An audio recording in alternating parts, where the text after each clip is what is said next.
Assalamualaikum warahmatullahi ta'ala wabarakatuh. Alhamdulillahi rabbil alamin. Wa bihi nasta'in ala umur dunya waddin. Wassalatu wassalamu ala asrafil anbiya'i wal mursalin Sayyidina Muhammad wa ala alihi wa sahbihi wa sallam. Alhamdulillahi rabbil alamin. Segala puja bagi Allah Subhanahu wa taala yang telah memberikan kita nikmat kesehatan yang hingganya pada hari ini juga kita gunakan nikmat kesehatan itu untuk melaksanakan kewajiban kita sebagai umat Islam dan juga untuk melakukan sunnah-sunnah yang dilakukan oleh Rasul, dan lebih-lebihnya lagi yakni nikmat iman yang Allah telah berikan kepada kita sebagai karunia-Nya yang besar. Salawat serta salam semoga tetap tercurahkan kepada kekasih Allah dan juga junjungan kita semuanya, yakni Rasulullah Muhammad sallallahu alaihi wasallam, karena Rasulullah lah yang telah menjunjung ajaran yang baik dan juga menjunjung akhlak yang mulia. Alhamdulillah, pada kesempatan kali ini Al-Fakir ingin menyampaikan sebuah ceramah yang saya ingin sampaikan kepada jamaah yang insyaallah oleh dirahmati oleh Allah Subhanahu wa taala. Yakni marilah kita menggunakan ilmu yang kita telah dapati dari sekolah-sekolah, baik itu yang di pondok pesantren maupun yang lainnya, untuk kebaikan diri kita dan untuk kebaikan orang-orang sekitar kita. Kenapa? Karena Rasulullah sallallahu alaihi wasallam dalam hadisnya menjanjikan surga bagi orang-orang yang menuntut ilmu, dan itulah juga salah satu ciri-ciri orang yang menuntut ilmu, yakni mengamalkan ilmunya dan juga mengajarkannya kepada orang lain. Dalam kitab Muhammadul Al-Madariyah dikatakan dalam kitab tersebut, man salaka tariqan yaltamisu fi ilman sahalallahu bihi tariqan ilal jannah.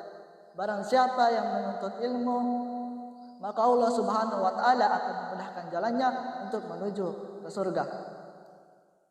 Jadi jamaah yang insyaallah dirahmati oleh Allah Subhanahu wa taala, kita yang memiliki ilmu yang bisa disampaikan kepada orang lain, maka kita harus menyampaikannya, karena itu adalah salah satu bentuk kita mengikuti dakwah-dakwah atau sunnah-sunnah yang telah Rasulullah ajarkan kepada kita.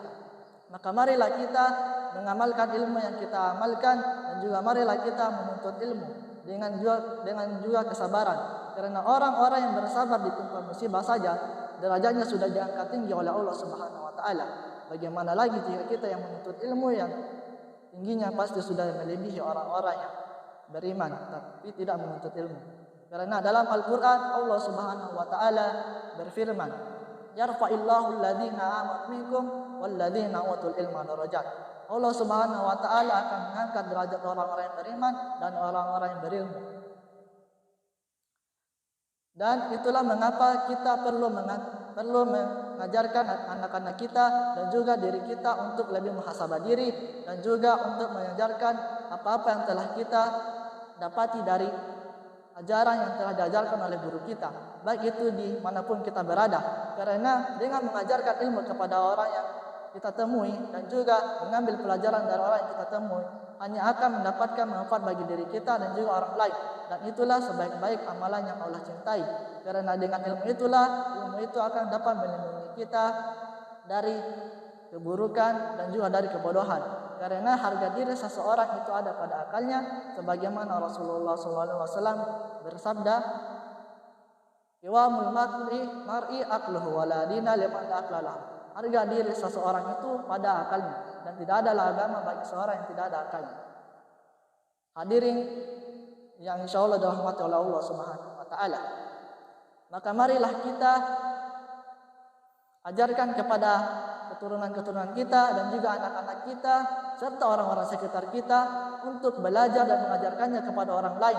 Dan juga marilah muhasabah diri terhadap diri kita, supaya dengan muhasabah diri itu kita sadar dan dapat melengkapi apa yang kekurangan pada diri kita. Karena setiap orang memiliki kekurangan, dan sebaik orang yang berilmu adalah orang yang mengamalkan ilmunya.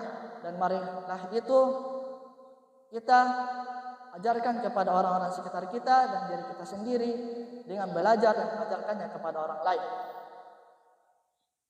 Jamaah yang insya Allah dirahmati oleh Allah Subhanahu wa Ta'ala. Mungkin inilah yang dapat saya sampaikan. Bila ada yang salah mohon dimaafkan.